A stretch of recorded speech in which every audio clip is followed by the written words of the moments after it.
Ito na yung highlight. Yung highlight ng trip na to. Presidential suite. Pasok na kami sa sa Grand Hotel.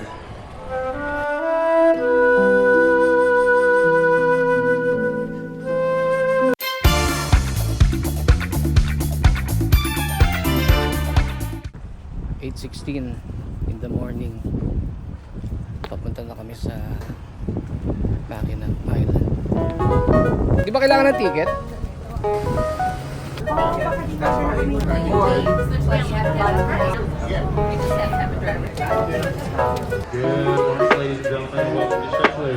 Morning.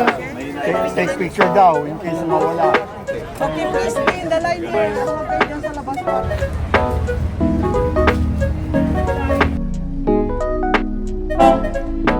Alright, man. Here we go.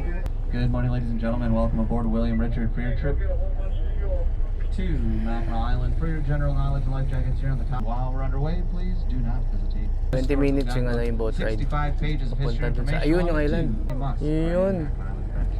These bad boys go for the low price of just $2, folks, and I guarantee you there'll be the dudes going back to Mackinac Island to help the trail. Yan yung island, man. So if you're interested in supporting the island,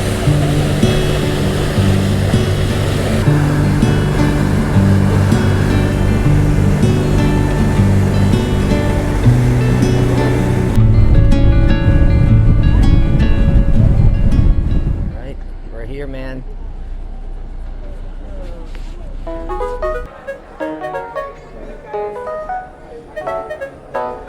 Nagugutom na ako. Sakto kape.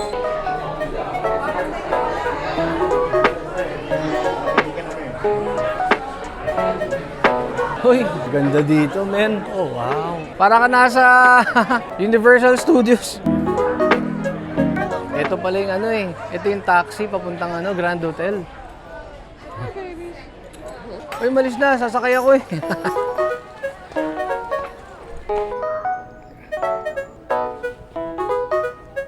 Ito naman, ang galing tumiming eh. Pulot ka, mami. Let's go, Ginger. Ay, ayan, taxi oh. Ay, Uber. Uber horse.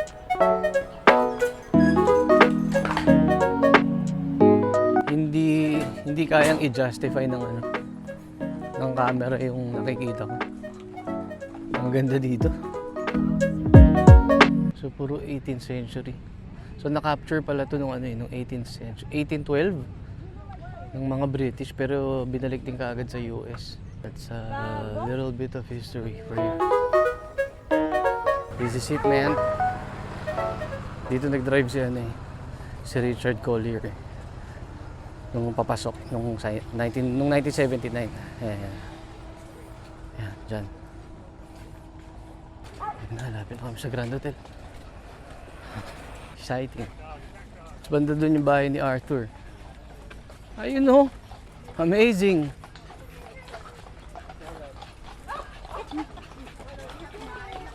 Grabe no. Anong year yun? Wow. Yung movie? 1979. Amazing, man. Sobrang na-amaze ako. Grabe talagang to. All-time favorite ko talaga yung movie na yun from Betamax. Nagkaroon ako ng hindi, nirerentahan ko lang yung nirerent ko lang yung Betamax dati. VHS, yan, nagkaroon ako niyan. DVD. Tapos digital copy nung Summer in Time na movie. Hindi ako nagkaroon ng ng Laserdisc. Pero wow, grabe, amazing. Grabe yung stairs. So ayan yun, no, yung stairs na yan. Yan yung stairs na tumakbo pababa si Christopher Reeves. Tapos tumakbo pa paakyat sa kanya si Jane Seymour. Oh my lord, this is amazing, man. Sobrang unplanned tong trip na to. Pero sabi ko pupunta kami dito. So pumunta dito. So mag-check-in dito, pero mag-check-in parang wag na lang. 1,000 per night eh. Okay na yun, nandito ako, nakita ko sa labas. Ang ganda talaga. Man, hindi kayang i-justify talaga ng camera yung nakikita ko. $14 to enter the hotel. Pwede na, mer. Kahit 20 yan, babayad ako na. guest work. So kung hindi ka guest, bayad ka. Pwede na. Ayan o. Richard! Yeah. It's the famous stairs, man.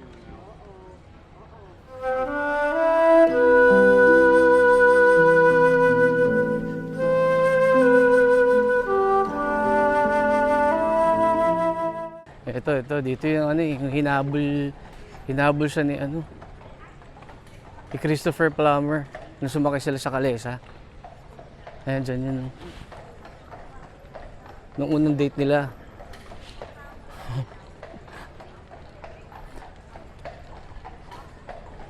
Dyan yun, yung sumigaw siya. Hey, Richard! Yung nakita sila, yung akala niya umalis na. Saan? Ito yung hagdanan na yun. Ito.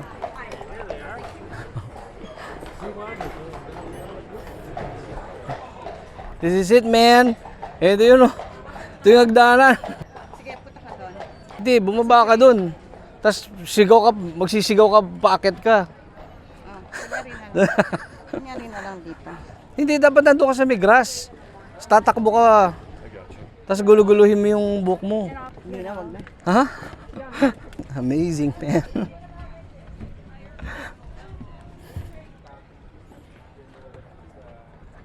Ito yun, man. Ito yung ano. Towards the end. Tapos lalabas si Ellis doon. Yan, dyan. Pero ikaw, ayos ka lang? Yan, nagdi si Richard. Ha? Okay ka lang? Dito bumaba si Elise. Minute niya si Richard Collier dito.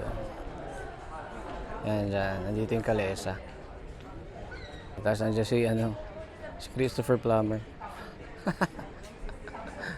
Amazing, man.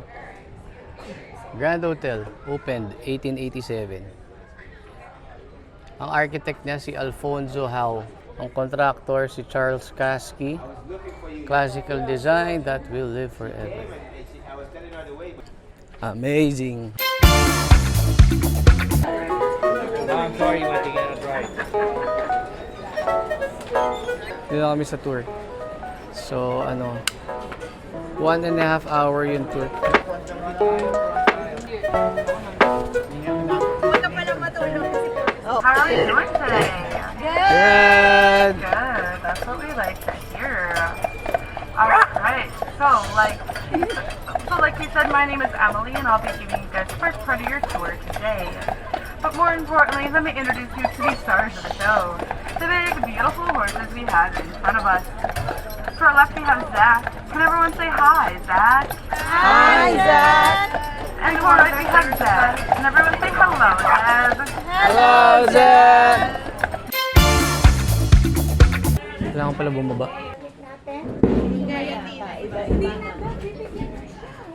Ang part ng tour, bababa ka dito. Butterfly, ha? Sa loob? Wala. Butterfly Conservatory. Ni? Wala tayo dyan, ha? Hindi kasama sa tour natin. Mga souvenir shop. Yan. Pababain ka nila para bibili ka.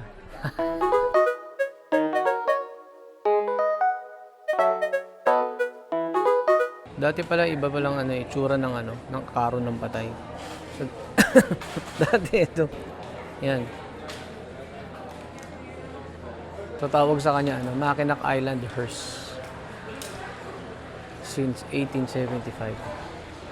Parang ikli no? Siguro maikli lang yung kabaong dati.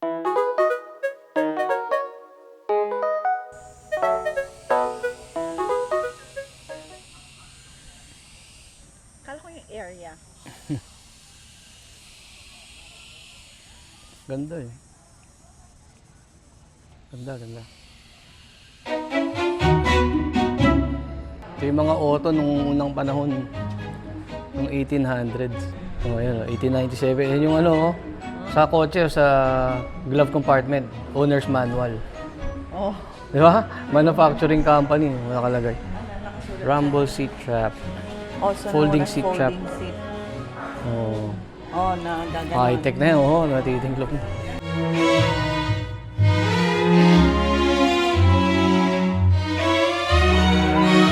Grabe, masipin mo, ano? Noong mga panahon na yun, hindi mo ma-imagine yung mga coaching nag-exist ngayon. Di ba? Ito, may ilaw na. Oh. Di bombilya na. Ay, hindi. Di kandila pa yata ito. Kandila. May kabayo kahit saan. Galing, no? Yung imagine mo, no? Yung evolution. Dati, ito yung mga, mga sasakyan. Tapos, ang humihila dito, kabayo. Tapos, nagkaroon ng mga kotse. Pagkatapos ito, ang humihila doon, horsepower, di ba? Mga motored vehicle. Tapos ngayon, meron na naman bagong nagkakaroon na ng transition from motored vehicle to electric vehicle. Next time, yung mga kotse na yun nandyan na, wow, dati. Ito yung mga kotse dati. Oh. Hype sa analogy. Pero pwede, di ba? Opera bus. Ito malaki, oh. Ito yung mga SUV. SUV to dati. Opera bus. Built for Gustav Pabst brewer from Wisconsin. Oh, private omnibus SUV nung 1903. Ayan yun, oh. Oh, ha?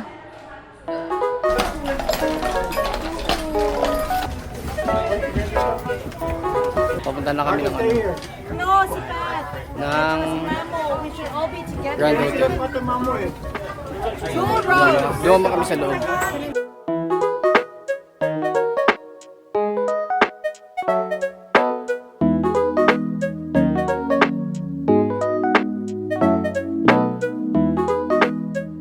na yung highlight.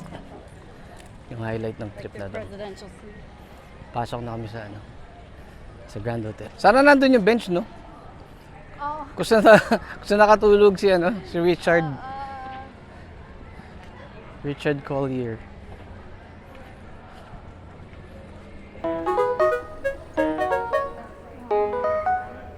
Punta ko kung saan nakatulog si si Richard. Nung nag-aantay pa siya ng ng isa pang araw bago siya kumuha ng kwarto. Dito yun. Yan. Pareho pa rin yung deck. Pero wala na yung Dito yun, dito.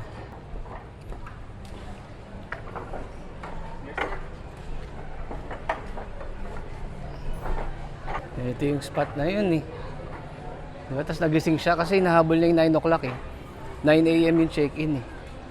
Sa room 416.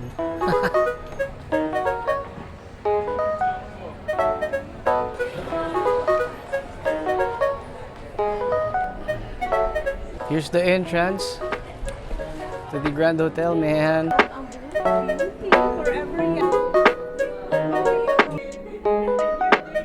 Ito daw, somewhere in time room. Down the stairs. Where is it? Saan yun? Oh, it's right here. Oh, ito na yun.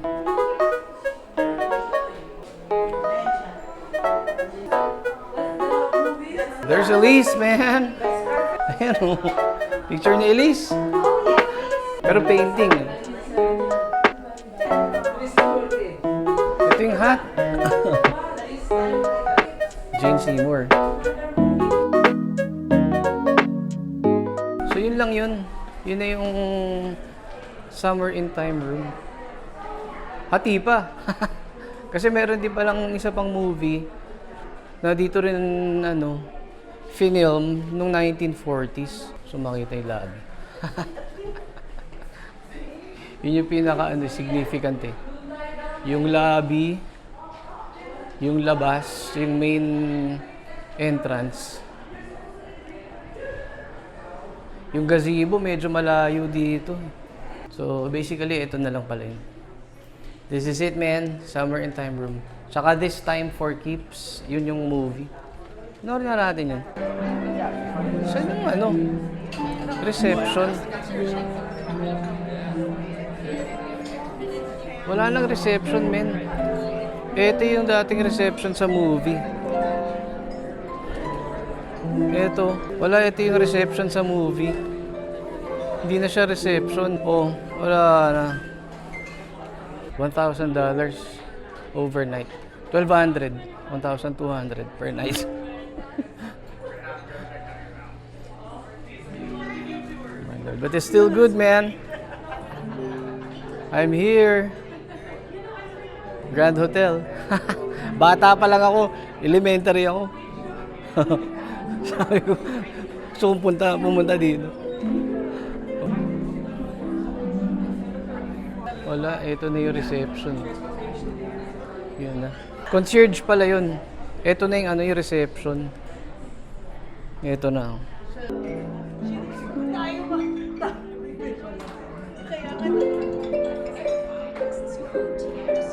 So what's my conclusion?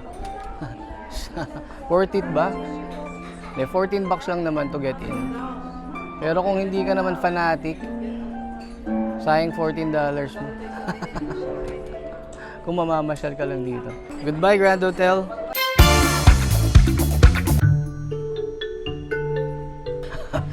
Room 416. Patigasan na lang. 416. 416, 439. Walang 416. Ayun. Ay, iba. Merong 416 pero suite. Ano, check-in tayo dito. 1 year in advance pala. O yun, isang kwarto, tapos sama-sama na tayo lahat. Oh. Simple-simple na lang pagpasok. For next year.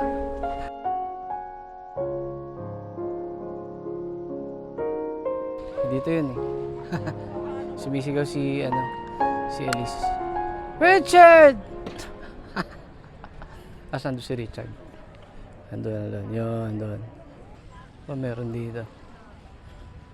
So makita yung yung lighthouse. Malamang hindi na dito yun.